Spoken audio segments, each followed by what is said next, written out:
Hi, it's Ike from Groovy Entertainment. Today we're gonna have a book on record to play for you. Today's book is Pinocchio for 1977. So let's get started.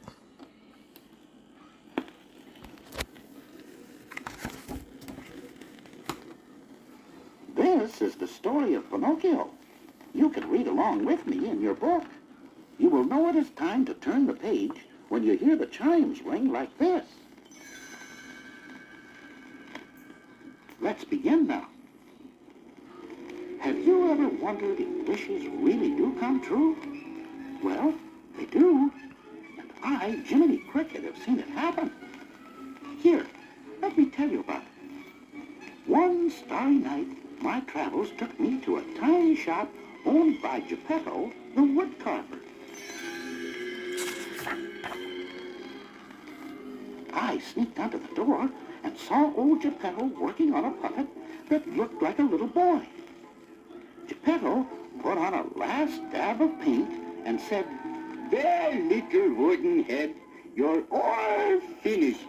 Now, I have just the name for you, Pinocchio.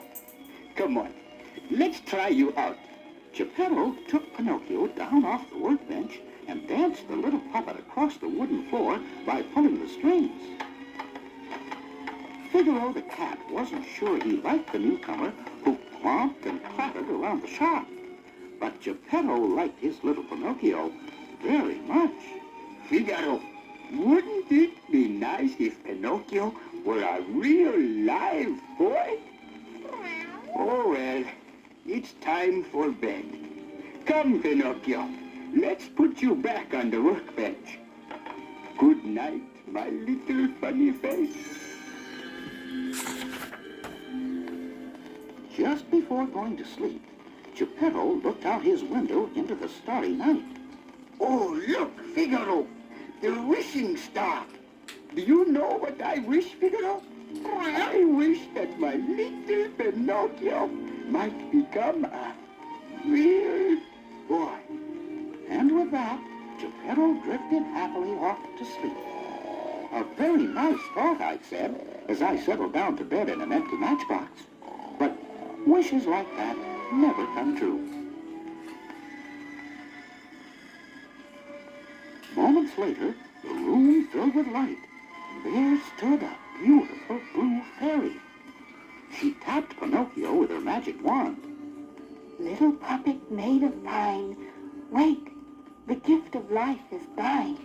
Then Pinocchio moved. I can move. I can talk. But how? Because tonight, Geppetto wished for a real boy. But remember, Pinocchio, warned the blue fairy, you're not a real boy yet. First, you must prove yourself brave, truthful, and unselfish. And you must learn to choose between right and wrong. But how will I know? "I'll help him, Miss Fairy," I said, jumping onto the workbench. In that case, Mr. Cricket, I appoint you Pinocchio's conscience. And with that, she vanished. When Geppetto woke up and saw Pinocchio walking and talking, he was amazed. "It's my wish come true. Oh, Pinocchio, my boy, I'm so happy." Me too, Father. And the two of them danced around the shop, laughing merrily.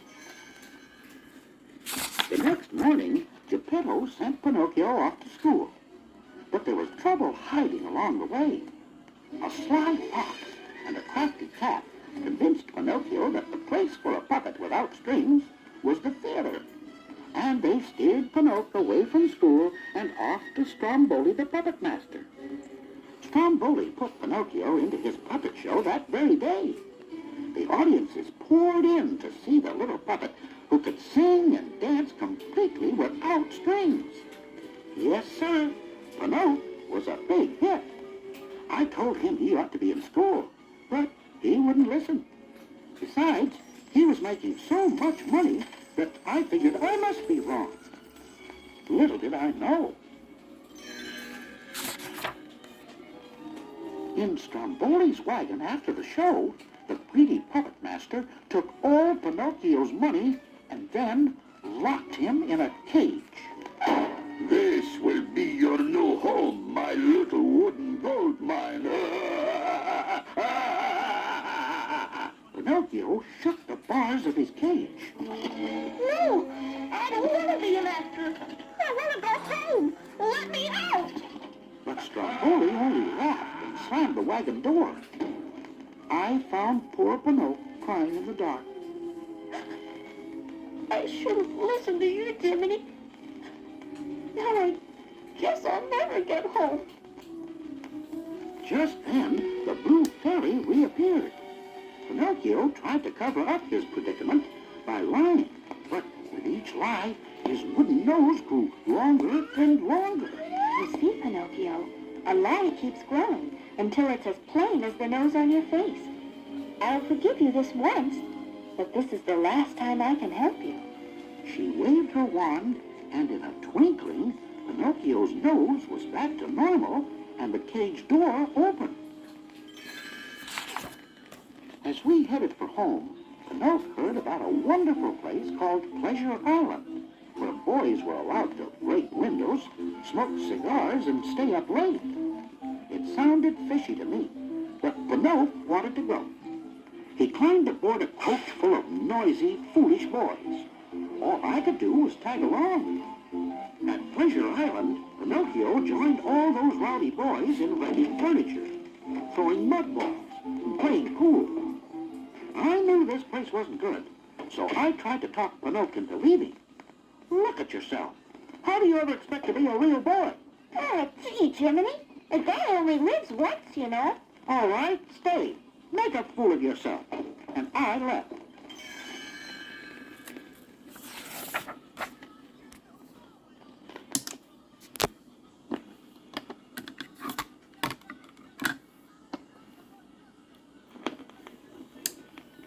As I headed for the boat dock, I noticed some sinister men herding frightened little donkeys into crates. The strange part was that the donkeys were wearing boys' clothing.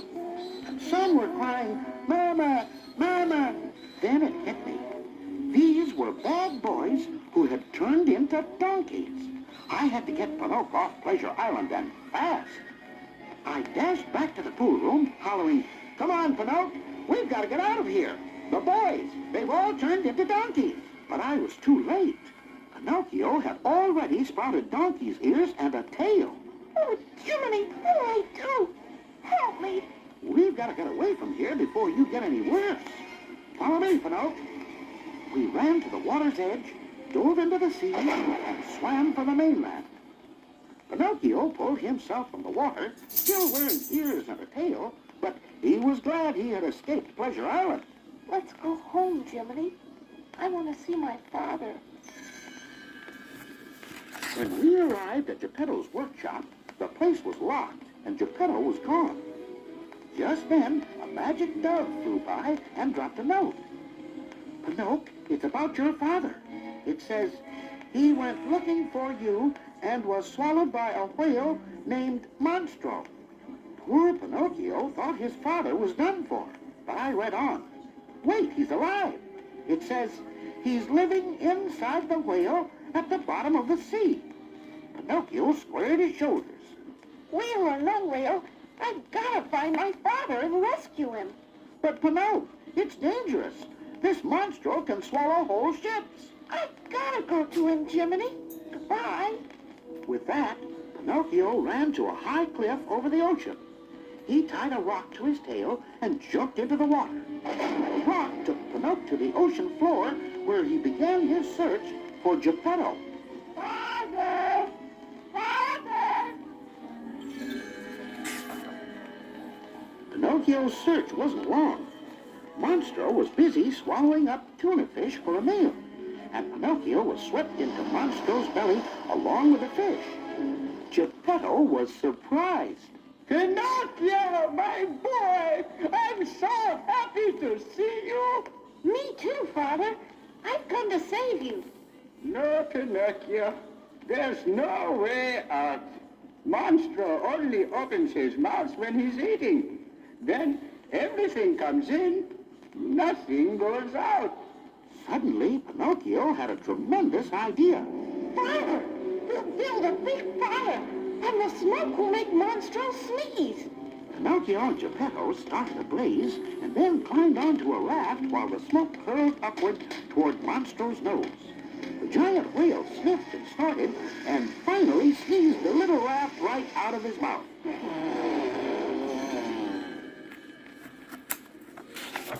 Pinocchio and Geppetto had escaped safely, but Monstro was angry at being tricked. He raced toward the tiny raft with a terrifying look in his eyes. Geppetto shouted, Have you, son? He's trying to crush us. Monstro dove underwater, then came up fiercely underneath the raft. Pinocchio and Geppetto were thrown into the air as their raft broke into 1,000 pieces. Geppetto floundered helplessly as he watched the furious whale turn about. Look out, my boy! Here he comes again! Hurry, Father! Urged Pinocchio, but Geppetto was too tired to swim anymore. I can't make it, son. Save yourself. No, Father, I won't leave you. Pinocchio grabbed Geppetto's shirt and swam bravely for shore. Just as Monstro dove at them, Pinocchio pulled Geppetto to safety behind some rocks. Geppetto woke to find himself on shore out of danger. But poor Pinocchio was lying deathly still in the pounding surf. Geppetto cheerfully carried Pinocchio back to his workshop and laid the motionless puppet on the bed. Suddenly, we heard the Blue Fairy's voice. Pinocchio, you have proved yourself brave, truthful, and unselfish. Oh, wait. Pinocchio sat up to find himself changed into a real boy. Bursting with joy, he and Geppetto danced about the workshop. And so, you see, wishes really do come true. When you wish upon a star, there's no difference who you are. Anything your heart desires will come to you. If your heart is in your dream, no request is too extreme. When you wish upon a star, as dreamers do.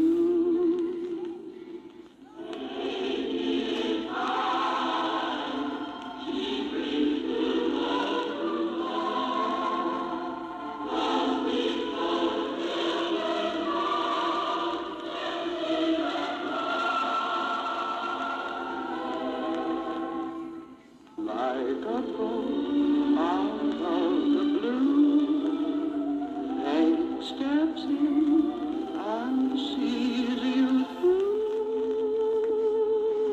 When you wish upon a star, your dreams come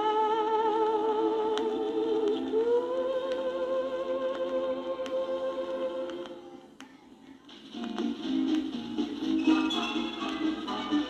When you get in trouble and you don't know right from wrong, give a little whistle, give a little whistle. When you meet temptation and the urge is very strong, give a little whistle, give a little whistle. Not just a little squeak, pucker up and blow. And if your whistle's weak, yell, Jiminy Cricket. Take the straight and narrow path, and if you start to slide, give a little whistle. Give a little whistle. And always let your conscience be your guide. Always let your conscience be your guide.